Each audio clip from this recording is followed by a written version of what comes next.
Mesdames et messieurs, bonsoir, ravi de vous retrouver. Une nouvelle édition de Direct au cours de laquelle on va parler en détail de la mission spatiale émirati Al-Amal et bien entendu ce grand exploit. On va aussi parler aujourd'hui de quelques projets de développement inaugurés par le président et on va commencer par un premier que le président a inauguré aujourd'hui et c'est le complexe médical dans le gouvernorat d'Ismaïlia. Cette inauguration intervient dans le cadre d'un certain nombre de projets qui seront inaugurés concernant le secteur de la santé en Égypte. Voyons ensemble.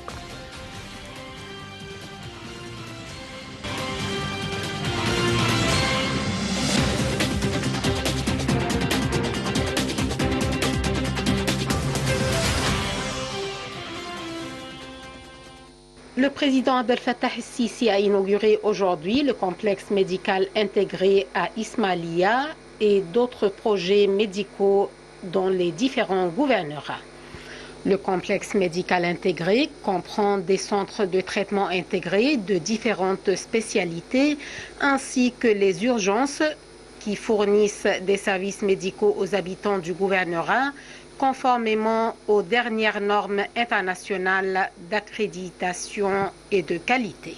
Il est considéré comme l'un des principaux centres du programme intégré d'assurance maladie pour les citoyens à Ismaïlia dans le cadre du système d'assurance maladie globale qui devrait être créé et appliqué à l'échelle républicaine dans le but de fournir des soins de santé intégrés selon les normes médicales les plus élevées pour tous les Égyptiens à niveau de la République.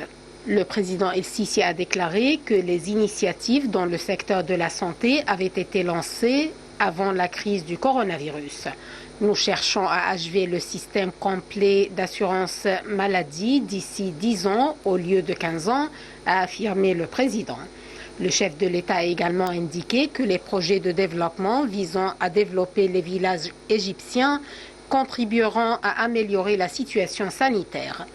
Le chef de l'autorité du génie des forces armées, Ihab el-Faur, a de son côté souligné que les forces armées avaient participé avec leurs centres, hôpitaux et services médicaux à toutes les initiatives présidentielles. L'Égypte est devenue, grâce à des initiatives de santé, l'un des centres de traitement du virus C les plus importants au monde, après avoir été à l'avant-garde des premiers pays dans la maladie, a-t-il indiqué. La ministre de la Santé, Hala Zeid, a pour sa part présenté la stratégie de mise en œuvre du système d'assurance maladie dans les gouvernorats d'Ismaïlia, Luxor, Sinaï du Sud, pour un coût total de 23 milliards de livres.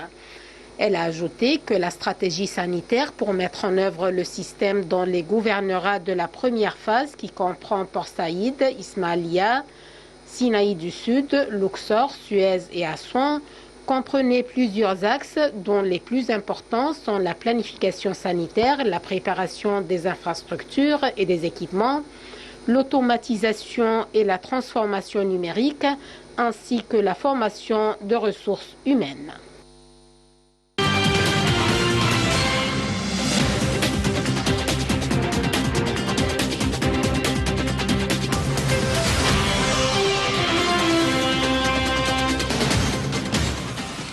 Et nous avons à présent en ligne Dr Amani Abouzeid, qui est médecin à Al-Qasr Al-Aini, pour justement nous parler de tous ces projets médicaux. Bonsoir docteur. Bonsoir, comment ça va? Ça va bien, merci. Alors, docteur, comme on vient de le voir et on l'a vu à plusieurs reprises, le président accorde une très grande importance à la santé des citoyens. Et cela s'est traduit à travers plusieurs campagnes importantes, comme 100 millions de santé, plutôt, qui a été cette campagne qui s'est répandue dans tous les gouvernorats de l'Égypte. Qu'est-ce que vous pouvez nous dire sur ce point-là? Oui, je pense que le président et l'Égypte, dans les années dernières, ils ont fait une importance pour la santé des Égyptiens. Depuis le début, ils ont apporté le médicament du hépatique. Et ça, c'était très, très important parce qu'on a perdu beaucoup de gens à cause de cette maladie.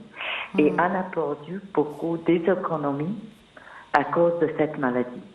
Et quand l'Égypte a fait le projet de traiter tous les gens qui ont le hépatique sans argent, ils ont fait des laboratoires sans argent, le médicament, les docteurs qui ont suivi les patients, je pense que c'était ça de la plus grande projet pour la santé que l'Égypte a fait. Parce que moi, j'étais de la génération que j'ai vu comment cette disease-là, le hépatique C, a affecté tous les Égyptiens. Alors, je pense que ça, c'était la meilleure de century, comme on dit. Alors, et quand ils font ça, ils ont commencé à faire les projets de non-communicable, non-infectious diseases, les maladies qui ne sont pas transmises par infection, par exemple comme le corona. Mais les maladies comme la tension, l'élevé du secret dans le sang, le weight gain, tout ça. Et alors, ils ont fait ce projet-là. Et ça, c'est aussi très, très important pour la santé. Et très important parce qu'on va découvrir les patients. On va commencer le traitement depuis le début. Et ça va faire une grande différence. Encore un autre projet que je le trouve très, très important que le président a fait, et je pense que tous les Égyptiens y vont faire, c'est d'être, le sport, de faire les gens qui vont être mauvais, faire de marcher, les bicyclettes, tout ça, c'était très, très important parce que ce sont les choses qu'on va changer les qualités de la vie et ça va être très, très important. Vous voulez dire changer le mode de vie un petit peu et un petit peu les habitudes nocives des Égyptiens concernant l'alimentation, le sport, etc. Oui, et ça c'est très très important parce que on a beaucoup de maladies pour ça et aussi pour je pense que va faire une très grande différence dans l'économie, dans les médicaments qu'on va utiliser, vous savez, pour vivre mieux. Tout à fait. Bon, et où en est-on, docteur, à présent avec l'hépatite C? C'est complètement éradiqué, ça y est? Le hépatique C, je pense que ça va être très proche qu'on va éradiquer ça. On l'espère bien. Oui, et ça c'était, vous savez, on a resté 22 ans ou 30 ans, on a des déçus de cette maladie, on a beaucoup de gens qui ne peuvent pas travailler, on a beaucoup de gens qui vont utiliser beaucoup de médicaments et on n'a pas du traitement. Alors je pense que ça c'est la meilleure chose que la santé a fait pour les Égyptiens. Bon, et où en est-on, docteur, avec le Covid-19 et son vaccin? Alors, je pense qu'on est... bien sûr, il y a des gens qui ont eu le frontliner, les médicaments, les groupes médicaux, ils ont le vaccin et je pense que va être très proche, qu'on va apporter encore. Et je vais prendre la chance de dire pour les Égyptiens de prendre le vaccin. Parce que je pense qu'il y a beaucoup de gens qui ont peur de vaccin et qu'on a des problèmes. Mais je pense que quand il va arriver en Égypte, on va avoir des résultats que ce vaccin est bien. Et je pense que l'Égypte, elle a fait beaucoup d'efforts pour apporter ce vaccin-là. Bon, il paraît, docteur, qu'il va y avoir une troisième vague pour ce Covid-19. Est-ce que vous êtes d'accord? Oui. Oui, je pense qu'on va avoir une troisième vague. Oui, comme tous les pays. comme Oui. tous les pays. Oui, On c'est-à-dire, va- comment elle sera cette troisième vague? Est-ce que ça va être une troisième vague plus féroce? Ou bien au contraire, on se sera habitué à ce virus, donc ce sera un peu plus léger? Quelles sont les attentes? on doit on doit dire toujours qu'on doit être prêt, que peut-être elle va être beaucoup sérieuse. Cette maladie-là, il y a des gens, il y a des décès de cette maladie-là, et on doit faire toutes les choses que de minimiser ces décès-là. Alors on doit être prête. On a beaucoup d'informations maintenant de cette virus-là. Je pense que les peuples égyptiens connaissent maintenant comment c'est important d'avoir les tickets de santé. Et also, on doit être prête. Je ne peux pas dire qu'on va être plus sérieuse, mais je veux dire qu'on doit être prêt et qu'on doit continuer à porter le masque, le simple étiquette santé, de prévenir d'avoir beaucoup de gens qui vont être affectés dans la troisième vague. Bon, Oui. un autre projet qui touche bien entendu à la vie de tous les citoyens égyptiens, c'est l'assurance médicale. Alors, parlez-nous un petit peu de ce projet, surtout que ce projet maintenant va s'étendre à toute l'Égypte. Oui, alors l'assurance de santé, je pense que ça c'est un important projet que tous les Égyptiens vont avoir la chance d'être traités dans quoi la meilleure place, le meilleur médicament avec les meilleurs médecins. Parce que vous savez, il y a un secteur d'Égyptiens jusqu'à maintenant qui n'ont pas cette assurance-là. Alors je pense que c'est un grand projet de la santé. J'espère qu'il va être réussi et qu'il va, ce projet-là, comment dire, on va gagner ce qu'on veut d'être. Parce que ce n'est pas facile de l'appliquer. Oui, Et on doit avoir beaucoup d'efforts pour l'appliquer. Oui, en quoi elle consiste exactement cette assurance médicale? C'est-à-dire comment elle va fonctionner? Alors, elle va fonctionner que chacun, il va avoir une assurance, qu'il va voir un médecin, il va prendre les traitements. S'il a besoin d'une opération, il va le faire.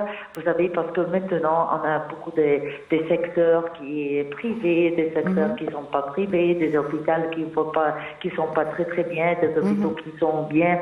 Alors, avec cette assurance, je pense qu'ils vont essayer que tous les hôpitaux vont être dans la même mesure médicaux.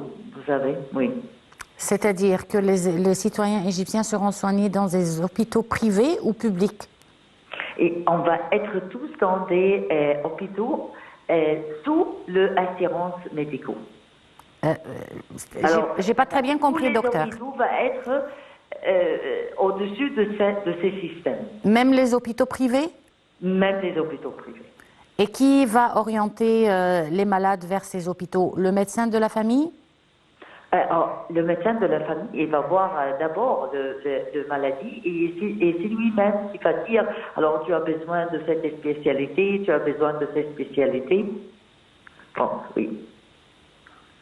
Bon, on n'a pas très bien compris. Je pense qu'il nous faudra consacrer une émission pour comprendre plus en détail ce processus d'assurance médicale. C'est un grand système, mais je pense que ça va être bien pour les Égyptiens, qu'on va avoir tous la chance d'être traités de la meilleure mesure. Bon, dernière question, docteur. Comme on l'a vu dans le reportage, ils ont parlé de formation du corps médical. La formation des médecins comme la formation des infirmières. Pourquoi est-ce que nous avons un problème en Égypte au niveau des infirmières et de la qualité de leurs services? Pourquoi? Oui, je pense qu'après le Covid, les infirmières, ils ont fait beaucoup de très bien travail. Le problème, je pense, c'est qu'on a besoin beaucoup d'infirmières. C'est la première chose. Qu'on doit les traîner bien. Et ils doivent avoir, comment dire, le respect qu'ils déservent. Je pense que si on a fait ces trois choses, les infirmières vont travailler très très bien. Alors l'infirmière, il n'est pas beaucoup moins que le médecin. Je pense que le médecin et l'infirmière sont à la même niveau. Ils doivent être à la même niveau. Ou même un petit peu l'infirmière parce qu'on ne peut pas traiter les maladies à l'hôpital sans les infirmières. On ne peut pas faire ça. On a besoin de ça. Alors si ils vont avoir le respect, ils vont avoir le training et bien sûr être bien payés, je pense qu'on ne peut pas avoir un problème. Et je pense aussi qu'on a besoin peut-être beaucoup de supervision, peut-être. Et je pense que le problème va être... on ne va pas avoir un problème. Ce que j'ai peur, on a d'infirmières, on les fait traîner, et ensuite ils partent, ils travaillent dans beaucoup d'autres pays. Et ça, c'est le problème. Docteur Amani Abouzeid, je vous remercie beaucoup pour cette intervention. Une petite pause et on se retrouve tout juste après. Ok, d'accord.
revoilà de retour et on poursuit avec nos reportages.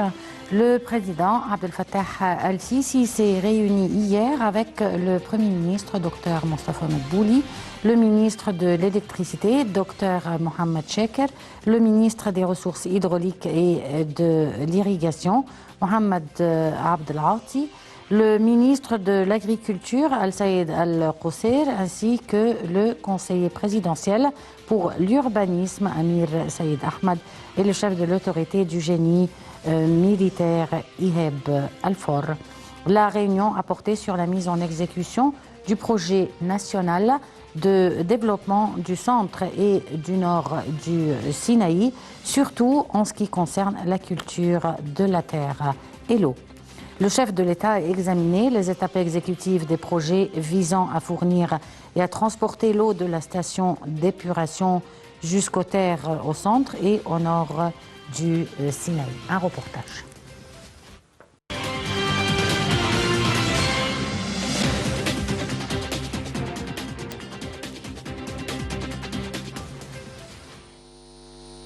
Le président Abdel Fattah el-Sisi s'est réuni lundi avec le Premier ministre Dr Mostafa Madbouli, le ministre de l'Électricité et des Énergies renouvelables Mohamed Sheker, le ministre des Ressources en eau et de l'Irrigation Mohamed Abdel Aati, le ministre de l'Agriculture et de la Restauration des Terres Al-Sayed Al-Qusseir, ainsi que le conseiller présidentiel pour l'urbanisme Amir Sayed Ahmad et le chef de l'autorité du génie des forces armées Iheb Al-For.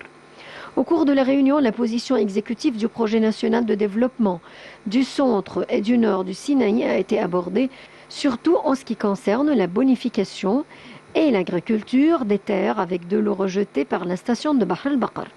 Les étapes exécutives ont été examinées par le président al-Sisi, visant à fournir et à transporter l'eau de la station d'épuration jusqu'aux terres qui doivent être cultivées au centre et au nord du Sinaï, ainsi que les différents détails du projet, surtout les zones de terre ciblées, les stations de relevage, les lignes de transférer l'eau d'irrigation et leurs différents chemins, outre les stations d'alimentation électrique et des lignes de transport d'électricité. Le chef de l'État a de même dirigé de réaliser la coordination et l'intégration entre les agences de l'État, notamment les secteurs de travail conjoint de l'irrigation et de l'agriculture, pour accélérer dans les étapes de mise en œuvre de ce projet stratégique et pour son impact touchant les efforts de l'État à propos du développement global de la péninsule du Sinaï.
Et nous revoilà de retour et on poursuit avec nos reportages. Les Émirats arabes unis ont réussi à placer leur sonde Al-Amal autour de l'orbite de Mars. Ils deviennent ainsi le premier pays arabe à réaliser cet exploit après avoir été tenu en haleine lors de la délicate manœuvre. C'est Li Hamed et Shahinez Esmail avec le détail et on en parlera tout de suite après pour plus de détails.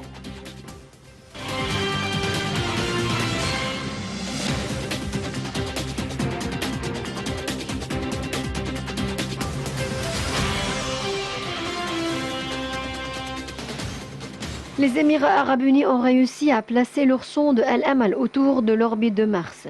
Le mardi 9 février est un jour historique pour les Émirats arabes unis qui ont réussi à placer leur sonde en orbite autour de Mars, une première pour un pays arabe. Au peuple des Émirats arabes unis, aux nations arabes et musulmans, nous annonçons l'entrée réussie en orbite autour de Mars. Dieu soit loué, c'est ce qu'a déclaré solennellement Omran Sharaf, le responsable du projet de la mission. En direct du centre spatial à Dubaï, il a exprimé son soulagement à l'instar des ingénieurs présents. Ce qui vous avez accompli est un honneur pour votre nation. Je tiens à vous féliciter, leur a lancé le prince héritier d'Abu Dhabi, Mohammed Ben Zayed. La sonde conçue pour percer les secrets du climat martien sera le premier des 3 engins spatiaux devant atteindre Mars en février. Outre les Émirats, la Chine et les États-Unis ont lancé des engins en juillet, profitant d'une période où la Terre et Mars sont les plus proches. La mise en orbite de Hope, Amal en arabe, espoir en français, autour de Mars coïncide avec le 50e anniversaire en 2021 de l'unification des 7 Émirats au sein de la Fédération des Émirats arabes unis.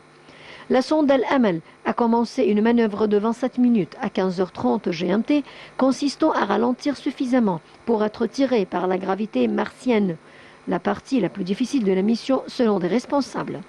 La sonde a tourné et a mis à feu ses 6 puissants propulseurs pour ralentir sa vitesse de 121 000 km/h à environ 18 000 km/h. 27 minutes à l'aveugle déterminent le sort de cette année de travail, a tweeté en début de semaine la présidente de l'Agence spatiale des Émirats et ministre d'État chargée des technologies avancées. Ce projet est très important pour la nation, pour toute la région et pour la communauté scientifique et spatiale mondiale, a plutôt déclaré Omran Sharaf. Selon lui, l'objectif est beaucoup plus grand que le seul fait d'atteindre Mars.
Et nous revoilà de retour et nous avons en ligne Monsieur Negui Victor, économiste, pour parler plus en détail de cette mission.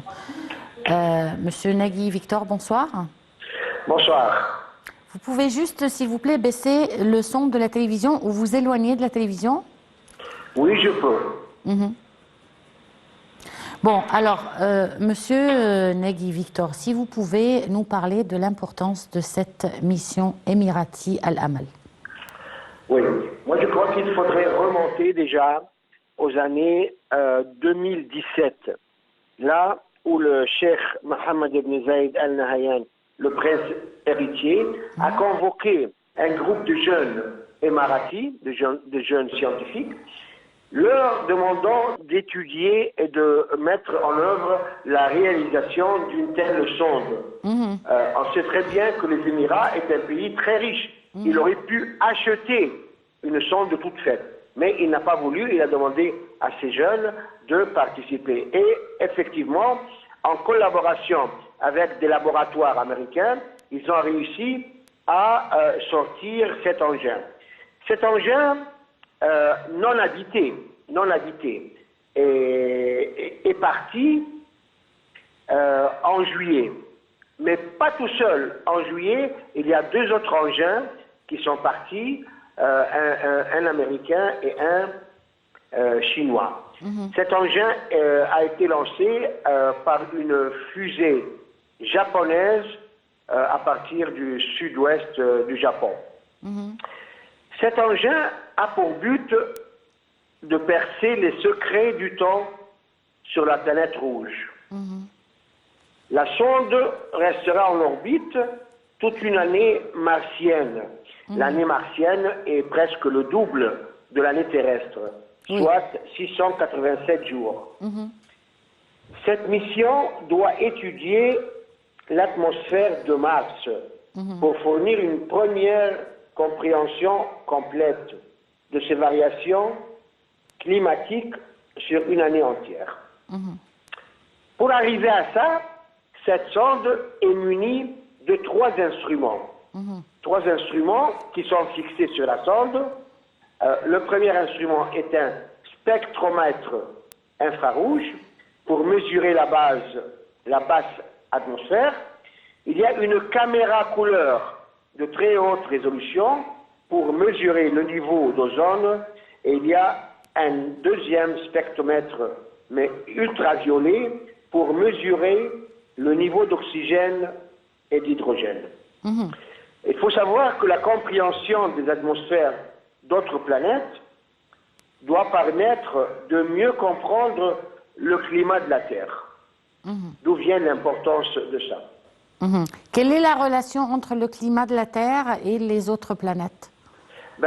C'est-à-dire que le climat de la Terre, au point de vue ozone, au point de vue oxygène, hydrogène, basse climatisation, ça se ressemble. Mais en ayant une vue complète de la météorologie de cette planète, ça peut nous aider beaucoup pour comprendre notre planète.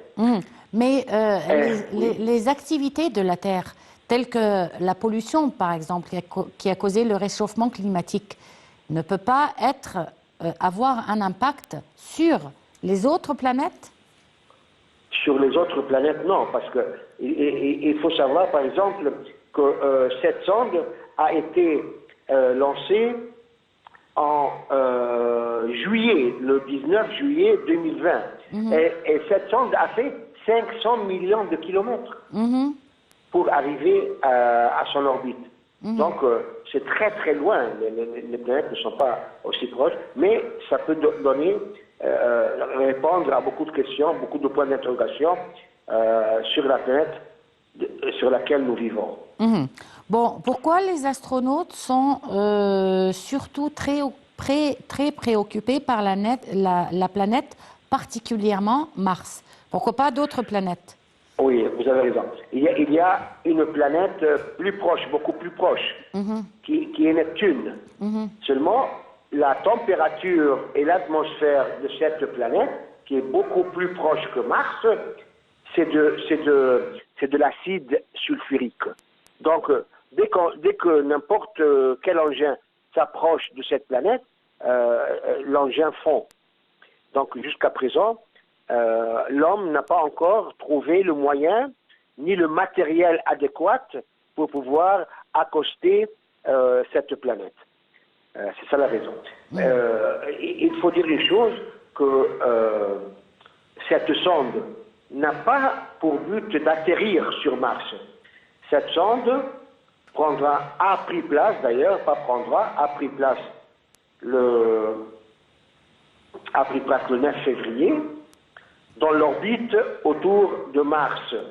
Et le 9 février coïncide et a coïncidé à la 50e anniversaire de l'unification des 7 Émirats au sein d'une fédération. Donc c'était vraiment, ça tombait très bien cette date. Il faut dire encore quel est le but. Pourquoi ils ont engagé des jeunes et n'ont pas été acheter la sonde directement? Parce que ça aide les jeunes et ça les dirige vers d'autres options et ça les fait rappeler qu'autrefois nous étions des générateurs du savoir. Et ça, Tout à fait. Important. Tout à fait. Pour l'actuel, oui. Tout à fait. Et Oui. des personnes disent que ces missions sont de plus en plus fréquentes actuellement en vue de préparer le monde à des voyages touristiques spatiaux. Est-ce que vous partagez cette idée? C'est très vrai, mais ce n'est pas pour demain. Oui. Alors, je vais vous dire une chose, que l'objectif de ce voyage est beaucoup plus grand que le seul fait d'atteindre Mars. Il consiste également d'un objectif plus ambitieux, l'établissement d'une colonie humaine sur Mars dans un délai de 100 ans. Vous vous rendez compte? Donc, oui, comment? C'est-à-dire qu'on va déplacer des citoyens vers la planète Mars? Comment ils vont? C'est difficile à imaginer. bah c'est sûr. Mais c'est la raison pour laquelle il dit dans 100 ans. Dans 100 ans. Oui, même dans 100 ans. Oui, c'est pas demain, hein, mais il y a du chemin à faire, des études. La Lune, les gens ont été sur la Lune, ils ont marché sur la Lune. Et il y a une colonie actuelle sur la Lune, des laboratoires fixes qui sont d'une façon permanente sur la Lune. Qui aurait pu imaginer que l'homme marcherait sur la Lune? Bien sûr, mais ces laboratoires justement qui sont sur la Lune, à quoi ils servent et quels sont les indicateurs qu'ils indiquent? Les laboratoires qui sont sur la Lune envoient tout le temps des images. Envoient tout le temps des images pour qu'on puisse comprendre la nature de cette planète, comment elle a été créée, quelles sont les explosions qui ont eu lieu, ça c'est une théorie, pour former cette planète. Il y a plein de choses que les scientifiques, je ne pourrais pas vous les citer parce que j'en fais pas partie, mais qui utilisent ces laboratoires avec des photos envoyées tout le temps, jour et nuit, pour analyser cette planète. Mars, les 2 missions qui sont parties en même temps en juillet, avec la sonde Emarati, ils ont un but d'atterrir sur Mars. C'est des engins habités, pas comme l'engin de Mira. Donc, des engins habités, c'est-à-dire des engins avec des astronautes? Absolument. Et ils vont rester combien de temps? Sur Mars, ça, je ne sais pas vous dire, je ne sais pas. Mais ils ont un but d'atterrir sur Mars et d'amener des gens pour... Donc, si vous voulez, cette sonde qu'on a appelée Espoir, ou qu'on a appelée Hope, ou qu'on a appelée El Amal, fournira la toute première image complète de la météo et du climat sur Mars, puisqu'il y restera une année complète, une année martienne, le double d'une année terrestre. Une année martienne, c'est-à-dire qu'ils vont rester 2 années sur la planète Mars. Exactement. Et qui sont ces braves participants de cette planète Al-Amal? Est-ce qu'on a des références? Sur Terre, c'est une relation avec les 3 instruments que j'ai cités tout à l'heure, qui vont envoyer le spectromètre infrarouge, la caméra couleur. La caméra couleur peut prendre des photos avec une très haute résolution à 10 km de distance. Le spectromètre ultraviolet, mais tout ça, c'est des informations, une parenthèse que j'ouvre, qui seront fournies à toutes les institutions scientifiques du monde. Donc ces informations ne seront pas, qui seront générées par cette sonde, seront distribuées, seront mises à volonté à toutes les institutions internationaux qui veulent s'en servir et puiser là-dedans. Et c'est-à-dire, alors, la question que je vous posais tout à l'heure concernait les membres de cette mission. Les membres de cette mission, ce sont des jeunes Émiratis? Émiratis, oui. Il n'y a personne d'autre avec eux? Auparavant, il y a eu des laboratoires américains avec lesquels ils ont participé pour créer cette sonde. Mais désormais, il y a un centre scientifique très avancé aux Émirats unis qui va recevoir les informations et qui les dispatcherait au monde entier. Qui veut pourra puiser dans ces informations. C'est vraiment une chose où vraiment on a de quoi être fier, comme le président Abdel Fattah al-Sisi a félicité le peuple émirati et son leader, bien entendu, de ce grand exploit arabe. Vous avez tout à fait raison, madame. Et on peut dire d'une façon sûre que la sonde Europe a placé les Émiratis dans l'orbite des puissances spatiales. C'est sûr, ça c'est sûr, surtout que je pense qu'ils vont rester pour la plus longue durée dans l'espace, une année martienne, c'est-à-dire 2 années, c'est ça? Absolument. C'est exactement 687 jours, donc presque 2 années. On espère en tout cas qu'ils reviendront avec des résultats impressionnants. Et Monsieur Negui Victor, je vous remercie beaucoup pour cette intervention.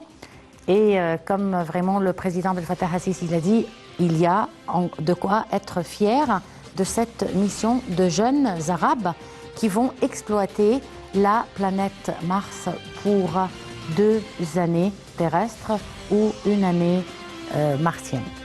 C'est vraiment un lieu de fierté. Et donc, on va terminer, mesdames et messieurs, par des images de la visite du président Abdel Fattah al-Sisi ce matin à Ismailia pour inaugurer tous ces projets médicaux. Et en vous laissant avec les images, je vous remercie de nous avoir suivis et on se retrouve donc demain avec une nouvelle édition de Direct et un nouveau collecteur.